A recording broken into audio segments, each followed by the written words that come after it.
হবেন আপনারা সব।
ইমাম বুখারী রহমতুল্লাহ আলাইহি আলাদাভাবে একটি অধ্যায় নিকাতু মিনাল্লাহ, আল্লাহ মহব্বত করেন, জিবরাইল আমিনকে নির্দেশ দেন ফেরেশতাকুল মহব্বত করেন, মানুষের অন্তঃকরণে তাদের কবুলিয়ত ঢেলে দেওয়া। অনেকের কথা মনে করতেছে শর্ষিনা পিসাব পেগুলা আইদ হুজুর স্কুটি সাহেব পেগুলা যারা ছিলেন, আপনাদের আঞ্জামানে তালামিজে ইসলামিয়া কার্যক্রমে তারা মোহিত ছিলেন বা আপনাদের জন্য অনেক দোয়া রেখে গেছিলেন। আমি এখানে উপস্থিত যারা আছেন ওদের আপনারা সুপরামর্শ দিবেন, পুত্রবোধ স্নেহ করবেন, ইনশাআল্লাহ জাযার খায়র আল্লাহ তাআলা আপনাদের দুনিয়া আখিরাতে দান করবেন। আলহামদুলিল্লাহ, তালামিজে ইসলামিয়া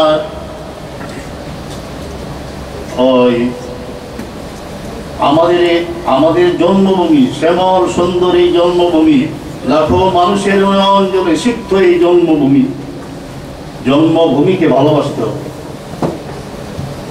মহব্বতের পেয়ালা নিয়ে আরো গভীরে তলিয়ে যেতে হবে।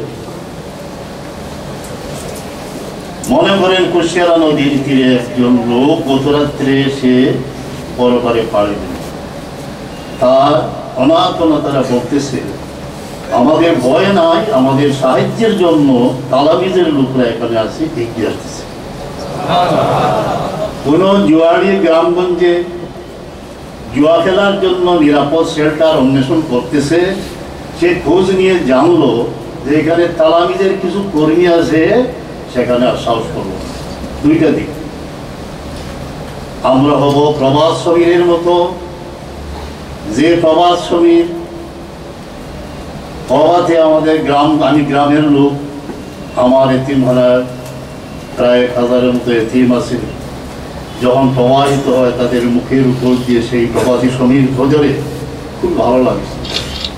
তালামি যেমনভাবে হোক, দক্ষিণজনের জন্য প্রবাস শ্রমিক এবং অন্যায়ের বিরুদ্ধে কালো বৈশাখের ঝড়, কিন্তু সেই ঝড় প্রবাহিত করার পূর্বে চিন্তা করতে হবে যে যার কি উদ্দেশ্যে আমরা যেখানে ঝড় প্রবাহিত করা উচিত নয় সেখানে একটা কিছু ইস্যু করে গন্ডগোল বাজিয়ে দেওয়া ঠিক নয়। মাশাআল্লাহ, আপনাদের অন্তঃকরণ সাইয়্যিদ আলম ইসলামের আপনাদের অন্তঃকরণের বাগডোর ধরে রেখেছেন বলেই সত্য আকীদার উপর প্রতিষ্ঠিত আছে। আল্লামা ইকবাল রহমতুল্লাহ আলাইহি বলেন, তব তাবে বুতকাদায় আজম নরসদ সুদ গুদাজে মন, পাশ্চাত্যের বুতখানার সেই জ্ঞানের জৌলুস আমার অন্তঃকরণে কোনো চুটচুড়ি সৃষ্টি করতে পারে না। কেন? এক নিগাহে মোহাম্মদ আরবি, এক নিগাহে মোহাম্মদ আরবি কশদ হিজাজে মন, সাইয়্যিদ আলম ইসলামের একটি নিগাহে করম আমার অন্তরের বাগডোরকে ধরে রেখেছে। আলহামদুলিল্লাহ, আমার ওয়ালি সাহেব যাদের কাছে কোরআনে পাকের আমানত পেয়ে গেছেন তাদের সংখ্যা লক্ষাধিক। কোনো সময় মনে হয় যে ওনাদের বলি একটা ইউনিফর্ম ব্যবহার করো, একটা লাল রুমাল অথবা একটা জুব্বা আলাদা হয়ে। চিন্তা করে দেখলাম সমাজ থেকে আমরা আলাদা হয়ে যাব, কারণ আমাদের সিলসিলা এইভাবে আসছে। কখনো শহীদ আহমদ শহীদ বেরলভী রহমতুল্লাহ আলাইহি মৃত্যুর মুখাম্প দাঁড়ানো শ্রমিক, আবার বেরলিতে তিনি মসজিদ নির্মাণের জন্য কাদা মারতেছেন তার মুরিদগণকে নিয়ে। একই লেবাসে এতিমখানার ছোট্ট ছোট ছেলে কয়েকজন টুপি মাথায় নিয়ে রাত্রে ঘুমিয়ে আসেন। আমি জিজ্ঞেস করলাম কেন? বলে হুজুর বলতে সবসময় বাবা টুপি মাথায় নিয়ে। তাই একটা ইউনিফর্ম নিয়ে সমাজ থেকে আলাদা হয়ে বিরাজ করা ঠিক নয়। আমার অভিজ্ঞতা, যখন ঢাকা আগে ৬৮ ইংরেজির কথা আমি সেখান থেকে কামিল পাস করছি, কোনো এক বিষয়ে আমার উস্তাদ মুফতি আমিনুল ইসলাম রহমতুল্লাহ আলাই বৈকুল্য করমের প্রথম খতিব এবং ঢাকা আগের মহাদিস হুজুরের কাছে গিয়ে বললাম যে তকবিরে ইমামাই সম্পর্কে অনেকে ইখতিলাফ করে হুজুর। তিনি সব দলিল দিয়ে বললেন কিছুতে ঝগড়া নয়।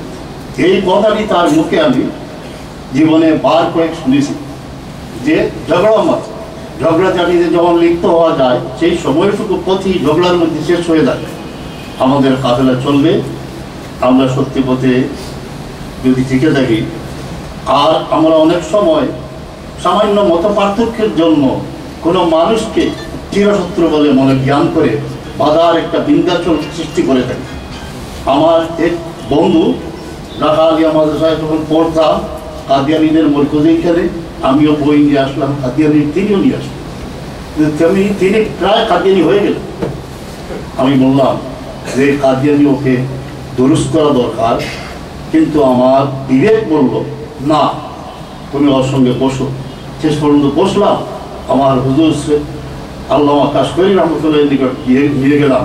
তিনি ২-৪টি কথা বললেন, সেই ছেলেটি আমার বন্ধু আবার হয়ে গেল। একটা এক্সাম্পল দিই। আরেকজন লোক আমাদের সাথী ছিল, সে বক্তব্য রাখার সময় ইমাম আজম সাহেবকে ২-৪টা গালি না দিয়ে বসতে পারত না, কিন্তু সে আমার বন্ধু ছিল। সেই বন্ধু সম্পর্কে আমার মনে হলো যদি আমার একটা সংস্থা সম্পর্ক থাকতো পিছিয়ে ঠিক করে দিতাম। বিবেক বললো না, আরও তার কাছে আসো, ক্লোজ হোক। তখন আমি হইলাম এবং সে এই ইমাম আজম রাদিয়াল্লাহু আনহু সম্পর্কে আজমতের শান তার দিলের মধ্যে পরিস্থিত হলো। এই জন্য মানুষকে ভালোবাসতে হবে। যেখানে এক বৃদ্ধ দাঁড়িয়ে আছেন, তালামিদের ছেলেরা যাচ্ছে, তিনি যেন মনে করেন ফুলে ফুলে বিকশিত একটি শুভ্রামে মুখরিত একটি বৃক্ষ আমাদের উপর ছায়া করতেছে। তাই আমাদের দৃষ্টিভঙ্গিকে আরো উদার করতে হবে, প্রশস্ত করতে হবে। যে বুজুর্গানে কেরাম এই উসুলে সময় দিয়েছেন, আমি আল্লাহ তাআলা যেন তাদের জাযায়ে খায়র করেন।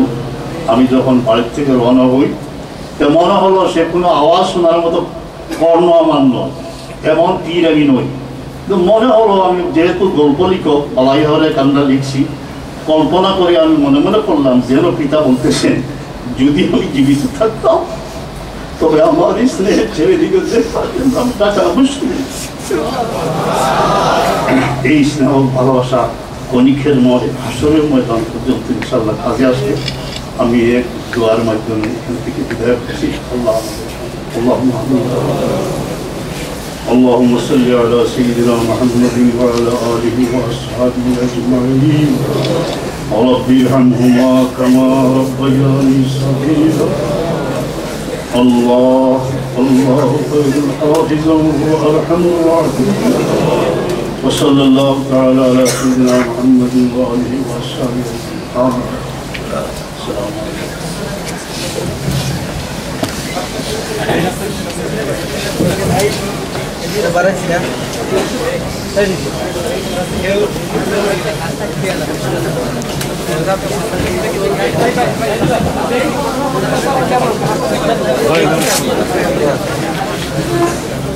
সম্মানিত সুধীমণ্ডলী, আমরা আমাদের প্রিয় মুর্শিদ বড় সাহেবের কাছে কৃতজ্ঞ। আমরা সশ্রদ্ধ কৃতজ্ঞতা জানাচ্ছি আমাদেরকে মূল্যবান সময় দেওয়ার জন্য, দিক নির্দেশনামূলক বক্তব্য দেওয়ার জন্য এবং আমাদের জন্য দোয়া করেছেন। সিলেট দেখতেছে নাকি? কোথায় দেখতেছে? অনলাইন।